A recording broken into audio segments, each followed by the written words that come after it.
Hi hello నమస్తే welcome back to Sri and healthy life. ఈరోజు నేను మీకు చూపిస్తున్న ఒక స్పెషల్ రెసిపీ జొన్నలతో ఫ్రైడ్ రైస్. ఒక హాఫ్ కప్పు జొన్నలు తీసుకున్నాను.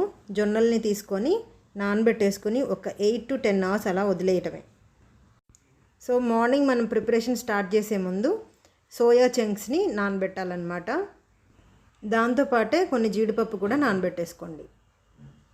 సో ఒక 9-10 గంటలు నానిన తర్వాత జొన్నల్ని బాగా కడిగేసుకొని విడిగా తీసుకోండి. ఈ జొన్నల్ని కుక్కర్లో వేసుకొని 1:2 రేషియోలో వాటర్ వేసుకొని ఉడికించుకోండి. జొన్నలు త్వరగా ఉడకవు కాబట్టి ఒక 9-10 విజిల్స్ వచ్చేయాలి. సో ఇది కుక్ అయ్యేలోపు మనం మిగిలిన ఇంగ్రీడియంట్స్ అన్నీ రెడీ చేసుకుందాం. ఒక చిన్న ఆనియన్, ఒక చిన్న టొమాటో తీసుకొని మిక్సీ జార్లో పేస్ట్ చేసేసుకుందాం.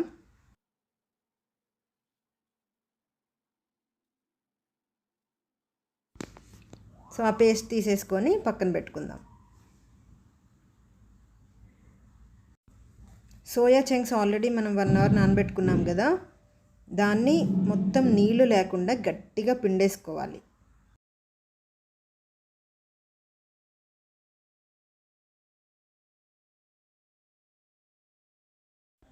సో మన జొన్నలు కూడా రెడీ అయినాయేమో చూద్దాం. ఇప్పుడు చూడండి, కొంచెం వాటర్ మిగిలిపోయాయి కదా, దాన్ని వాటర్ ఇంకిపోయే వరకు ఎగిరించేసుకోవాలి. సో వాటర్ అన్నీ ఆల్మోస్ట్ అయిపోయిన తర్వాత చూసుకోండి ఎలా ఉడికింది ఏంటి అనేది. చూడండి, మీరు ఇలా నొక్కితే చక్కగా అది మెత్తగా అయిపోవాలన్నమాట. అప్పుడు అవి ఉడికిపోయినట్టు అర్థం. లేదంటే మళ్ళీ ఉడికించుకోండి, నో ప్రాబ్లం. ఈ జొన్నలు కూడా తీసి పక్కన పెట్టేసుకున్నాను ఒక బౌల్లో. సో ఇవే మన ఇంగ్రీడియంట్స్ అన్నీ. ఒక ప్యాన్ పెట్టుకొని ఇంచుమించుగా ఒక 2 tablespoons ఆఫ్ ఆయిల్ వేసుకోండి.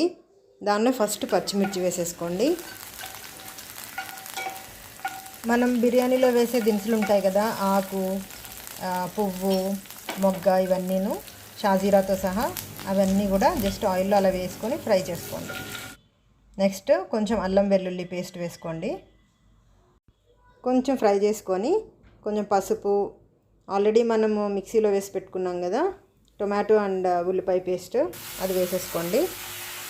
బాగా కలిపేసుకోండి. కలిపేసుకున్న తర్వాత మనకి ఆ పచ్చిదనం కొంచెం పోతుంది. కొంచెం పోగానే అప్పుడు మనం ఇందులోకి సోయా చంక్స్ ఏవైతే మనం వాటర్ తీసి పెట్టుకున్నామో అవి వేసేసుకోవాలి.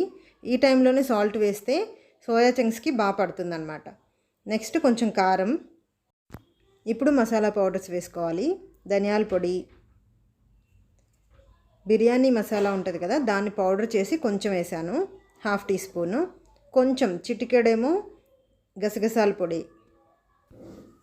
ఇదంతా బాగా మిక్స్ చేసేసుకొని కొంచెం వాటర్ వేసేసి ఉడికించడానికి ఒక 10 to 15 minutes అలా వదిలేయాలి.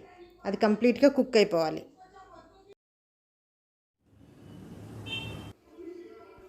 ఒక 15 minutes తర్వాత చూడండి, ఆల్మోస్ట్ కుక్ అయిపోయింది. ఇప్పుడు ఇందులో నానబెట్టిన జీడిపప్పు ఉంది కదా, అది కూడా వేసేసుకోవాలి. నెక్స్ట్ కొత్తిమీర. సో ఇవన్నీ వేసేసి బాగా మిక్స్ చేసుకున్న తర్వాత ఇది కొంచెం డ్రై అయ్యే వరకు, అంటే మనం ఫ్రైడ్ రైస్లా చేయబోతున్నాం కదా కాబట్టి కొంచెం డ్రై అయ్యే వరకు మనం తిప్పుకుంటూ ఉండాలన్నమాట. కొంచెం పొడిగా వచ్చిన తర్వాత అప్పుడు మనం ఆల్రెడీ ఉడికించేసుకున్న జొన్నలు ఉన్నాయి కదా, అవి ఇందులో వేసేసుకోవాలి. మరీ టూ మచ్ డ్రై అవ్వకుండా సరిపడా ఉండాలి. ఎందుకంటే ఆల్రెడీ జొన్నలు కూడా మనకు గట్టిగా ఉంటాయి ఎంత ఉడికినా కూడా. సో సోయా చంక్స్ కూడా మనకు కొంచెం అదే డ్రైనెస్ కనిపిస్తుంది. కాబట్టి మీడియంగా మనకి డ్రైనెస్ ఉండేటట్టుగా చూసుకోవాలి. సో ఇది బాగా మిక్స్ చేసేసుకొని ఒక 2 నిమిషాలు మూత పెట్టేస్తే ఆ మసాలా అంతా జొన్నలకు కూడా పూర్తిగా పట్టేస్తుంది. మన సోయా చంక్స్ జొన్నల ఫ్రైడ్ రైస్ రెడీ అయిపోయింది. సో ఇది చాలా హెల్దీ, ఎందుకంటే soya chunks already very healthy. అలాగే జొన్నలు కూడా రైస్కి సబ్స్టిట్యూట్గా తీసుకోవాలనుకున్నప్పుడు ఇది డెఫినెట్గా ట్రై చేయండి. ఎలా వచ్చిందో డెఫినెట్గా కామెంట్ బాక్స్లో పెట్టండి.